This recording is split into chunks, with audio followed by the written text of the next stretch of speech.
परमात्मा ताला लगा देता तो भगवान के दर्शनार्थ किसी को भी ना होते। बस इतना है कि उस द्वार तक पहुंचने की प्रक्रिया तुम्हें करनी है कि जहां तुम पहुंचोगे वहां तो देखोगे अरे लोग तो कहते थे अंदर ताले लगे पड़े, अंदर ताले नहीं है, ये तो खुला पड़ा है। धीरे धीरे वो ताले ऐसे सब खुले पड़े हैं। बस यात्रा की जरूरत है। आप आए हो संसार में परमात्मा से मिलने के लिए तो अंदर की तैयारी करो, बाहर मत झांको। बाहर झांकोगे तो काल की माया नजर आएगी और अंदर झांकोगे तो परमात्मा का नूर नजर आएगा। दोनों प्रसाद बांट रहे हैं, प्रकृति भी प्रसाद बांट रही है अपना और परमात्मा भी अपना प्रसाद बांट रहा है। एक बाहर बांटता है जिसका नाम प्रकृति है। ये प्रकृति बाहर का प्रसाद बांटती है जीव को, तुझे जो चीज चाहिए ले मुझसे, जो तेरी कामना है ले मुझसे। और परमात्मा जो प्रसाद बांट रहा है वो अंदर बांट के बैठ रहा है। जो अंदर जाता है और वहां विनती करता है वो उसकी मनोकामना वहां से पूर्ण होती है। तो दोनों प्रसाद बांट रहे हैं, परमात्मा भी और प्रकृति भी। तो परमात्मा का यदि प्रकाश मांगना है, प्रसाद मांगना है तो हमें अंदर जाना पड़ेगा। ध्यान की बात रही, ध्यान परमात्मा ने कहा, वो कहते हैं एक दोहा, वो मंत्र था मैंने उसे लिखा था। श्री कृष्ण भगवान कहते हैं गीता के अंदर, भगवान श्री कृष्ण कहते हैं कि अर्जुन मेरे 4 प्रकार के भक्त इस दुनिया के अंदर हैं। क्या कहते हैं? मेरे इस प्रकार के 4 मेरे भक्त जो हैं उनकी श्रेणियां 4 हैं। चतुर्विधा भजन्ते माम जना, सुसंस्कृतो अर्जुन है, आर्तो जिज्ञासु अर्थार्थी, ज्ञानी च भरतवर्ष। 4 प्रकार के मेरे भक्त हैं। सबसे पहला आर्त, जो दुखी है वो पुकारता है मुझे तो मैं उसके पास उसकी विनती सुनने के लिए व्यवस्था करता हूं। फिर आगे कहते हैं अर्थार्थी, वो जिज्ञासु, जिज्ञासु जिसे मेरे जानने की इच्छा होती है, जो मुझे जानना चाहता है, मुझसे मिलना चाहता है, उसकी जिज्ञासा उत्पन्न हुई है, उसकी जिज्ञासा की पूर्ति करने के लिए मैं उसके पास संतों को और सद्गुरुओं को भेजता हूं। मैं योग से सबका निभाता हूं, कृष्ण बोलते हैं गीता के अंदर। फिर कहते हैं अर्थार्थी, जिसको धन की जरूरत है उसके पास मैं धन की व्यवस्था कराता हूं। और इससे आगे कहते ज्ञानी से भरतवर्ष। और चौथी जो श्रेणी है वो ज्ञान है, वो ज्ञानी की है। क्योंकि ज्ञानी छोटा ज्ञानी नहीं, सतोगुणी रजोगुणी तमोगुणी ज्ञानी तो कुछ मांगेगा अपने शरीर की व्यवस्था के लिए या अपने परिवार के लिए, ज्ञानी वो भी होते हैं। लेकिन जो गुणातीत ज्ञानी है वो भगवान से केवल उसके दर्शन या साक्षात्कार या उसकी भक्ति को मांगता है। तो श्री कृष्ण भगवान कहते हैं अर्जुन मुझे ये ज्ञानी जो है भक्ति ये बहुत प्रिय है, क्योंकि ये मुझे ही मांगता है। दुनिया संसार की बातें मांग रही है और ये मुझे मांग रहा है, इसलिए सबसे श्रेष्ठ यही है। श्रेय और प्रेय मार्ग भी यही कहलाता है। श्रेय मार्ग, श्रेय मार्ग कौन सा होता है? जो श्रेष्ठ है। प्रेय मार्ग कौन सा होता है? जो प्रिय लगता है, जिसमें सब चीज की चमक धमक सब कुछ भरी पड़ी है ना। जैसे ये 2 मार्ग हैं, दूसरे मायने में सरलता से ऐसे समझ लो कि ये दोनों ऐसे मार्ग हैं। एक मार्ग तो बाजार से के अंदर को होकर के गुजरता है, जिसमें वो आदमी जाकर बाहर निकलेगा, वो प्रेय मार्ग है, प्रिय लगने वाला। कुछ भी खरीदो, कुछ भी खाओ, करो और भरो। दूसरा मार्ग बाईपास का है, वो श्रेय मार्ग कहलाता है। बाईपास वाला जल्दी पहुंच जाएगा, उसके अंदर भटकाव की चीज कम आएगी।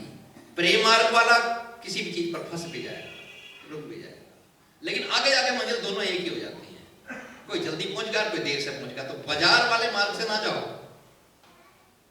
अंदर जाना है परमात्मा का है तो बाजार वाले से नहीं, बाईपास का रास्ता पकड़ो। और बाईपास का रास्ता है कौन सा? जो परमात्मा ने तुम्हारे अंदर बनाया है। उस योग यात्रा को तुम्हें करना ही पड़ेगा। बड़े बड़े ऋषि मुनि ध्यान तपस्या में लीन रहते हैं। क्यों रहते हैं वो लीन? वे अपनी आत्मा को परमात्मा के स्वरूप में प्रकट करना चाहते हैं। कुछ ज्ञानी और भी होते हैं संसार के अंदर, वो ज्ञानी है लेकिन वो कभी ये नहीं सोचते कि तू ये तो भी सोच के तू कौन है, तू कौन है। रामचंद्र जी जब वहां गए वशिष्ठ मुनि के यहां पहली बार आश्रम में, चांदनी रात छिटक रही थी और थोड़ा देर हो गई रास्ते में, चूंकि उस वक्त पैदल यात्राएं थी। जाकर दरवाजा खटखटाया वशिष्ठ मुनि का, वो उनके कुलगुरु तो थे। अंदर से आवाज आई, कौन है, कौन है? जब रात्रि में दरवाजा खटखटा रहा तो प्रणाम करते हुए भगवान राम ने कहा, गुरुदेव यही जानने के लिए आया हूं मैं कौन। अभी मैं नहीं बता सकता कि मैं कौन हूं, बस ये जानने के लिए आया हूं कि मैं कौन हूं। दरवाजा खोला, आवाज से पहचान लिया। फिर दर्शन में खड़े राम दिखाई दे रहे, कहने लगे अच्छा बेटा बैठो, क्योंकि वो तो कुलगुरु थे वहां के। सो गए, दिन निकला, ज्ञान की चर्चा हुई, ऋषि मुनि आने लगे, उनके शिष्य आने लगे, बैठने लगे। फिर उन्होंने कहा, रामचंद्र जी ने प्रश्न किया, गुरुदेव मुझे आज एक बात बताओ,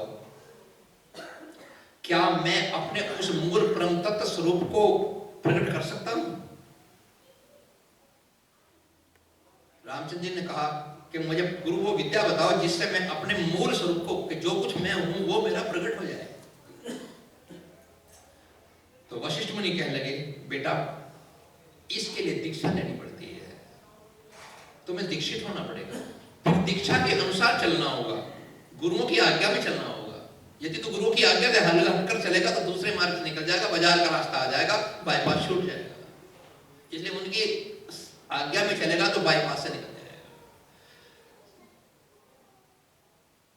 अब आगे क्या कहते हैं, उपदेश कर्मों समय व्यवस्था मात्र पालना।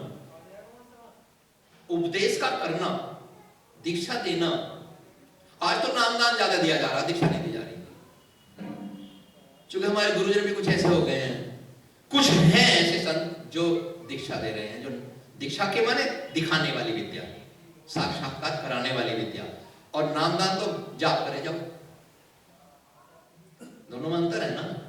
तो पहले दीक्षाएं दी जाती थी, आज नामदान दिए जाते हैं, इसलिए जीव पीछे पछड़ रहा है। नाम प्रभु का बुरा नहीं है, लेकिन दीक्षा के साथ हो तो कितना अच्छा लगे। तो रामचंद्र जी ने कहा, हमको समझाया कि बेटा उपदेश कर्मों समय व्यवस्था मात्र पालना, उपदेश का दे देना करना, दीक्षा दे देना तो यो केवल एक व्यवस्था है, व्यवस्था मात्र पालना, और इसको पालन करना भी क्या उपदेशो कारणम शुद्धा शिष्य प्रज्ञेय राघव। परंतु बेटा राम, उस परम तत्व को जिसे तू जानने की बात कर रहा है, उसको जानने के लिए जो शुद्ध कारण है वो शिष्य की अपनी प्रज्ञा होती है। जब तक शिष्य की अपनी प्रज्ञा नहीं जागी होती तब तक साक्षात्कार नहीं होता, तब तक तो अपने आत्म स्वरूप को नहीं प्रकट कर सकता। गुरु कितना भी ज्ञानी हो, चाहे ब्रह्मा जैसा भी ज्ञानी तो ना हो, जब तक शिष्य अपने आप अपनी प्रज्ञा को संभाल कर आगे नहीं बढ़ेगा वो कभी मंजिल पर नहीं पहुंच पाएगा, या पहुंच जाएगा नहीं पहुंच सकता। इसलिए हे राम, उस परम तत्व को जानने की बात जो मुझसे कह रहा है, उसके लिए शिष्य को उसकी प्रज्ञा काम देगी, तो उस प्रज्ञा को जगाना पड़ेगा। और वो दीक्षा प्राणायाम के द्वारा शुरू करके तुम्हारे अंदर के घट के चक्र जैसे जैसे खुलते चले जाएंगे, वैसे ही वैसे तुम्हारी प्रज्ञा शक्ति बढ़ती चली जाएगी और ये काम हो जाता है।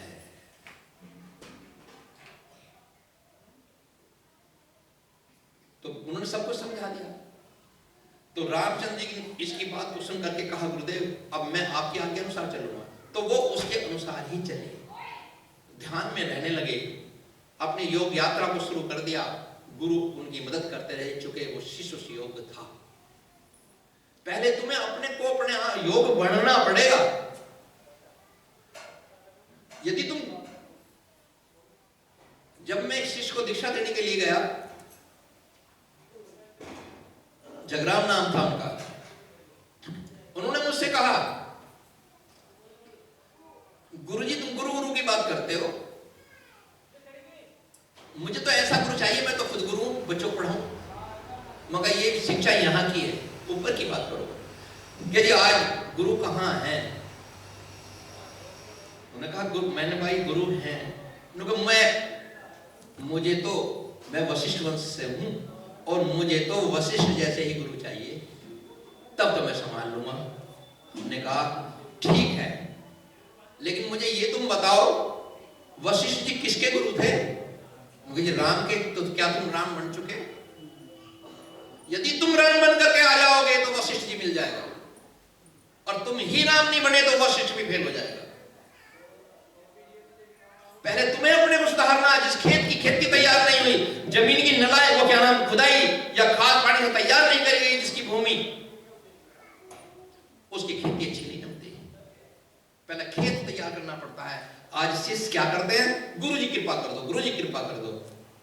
अरे बंजर भूमि में गुरु बार बार अगर पावर देता रहा तो निष्फल चली जाती है। ऐसा मत करो। अपने आप को पहले राम बना लो, फिर वशिष्ठ की विद्या सीखना। तब वो राम अपने घर वापस आए और अपने ध्यान में लीन हो गए। अंदर की कुंडली शक्ति को जगा करके, त्रिनेत्र को खोल करके अंदर घुस गए। 7 शरीर हैं अंदर। पहला भौतिक शरीर, दूसरा भाव शरीर, तीसरा सूक्ष्म शरीर और चौथा मानस शरीर, पांचवा कारण शरीर और छठा महाकारण शरीर और सातवां ब्रह्म शरीर। ब्रह्म सन ब्रह्म पयति। जब वो नेत्र खुल जाता है ब्रह्म शरीर का आखिरी, उसे ब्रह्म नेत्र बोलते हैं, वो नेत्र ही परमात्मा का दर्शन कर सकता है और किसी के पास ताकत ही नहीं है जो प्रभु का दर्शन कर ले। इसलिए योगी ध्यान में होकर के अपने 7 शरीरों के पर्दे खोलकर एक अच्छे गुरु की शरण में जाकर के गेर पर गेर काटता चला जाएगा गुरु, और ब्रह्म शरीर में मिला देगा, और ब्रह्म शरीर परमात्मा का स्वरूप हो जाता है। वो फिर उसके दर्शन कर लो। फिर तो ऐसा हो गया, अपना ही तुम खुद दर्पण बन जाओगे, अपने आप में अपना स्वरूप दर्शन दिखाई देने लगेगा। तब वहां कह देगा कि अहम ब्रह्मास्मि, मैं ही हूं, मैं वही हूं।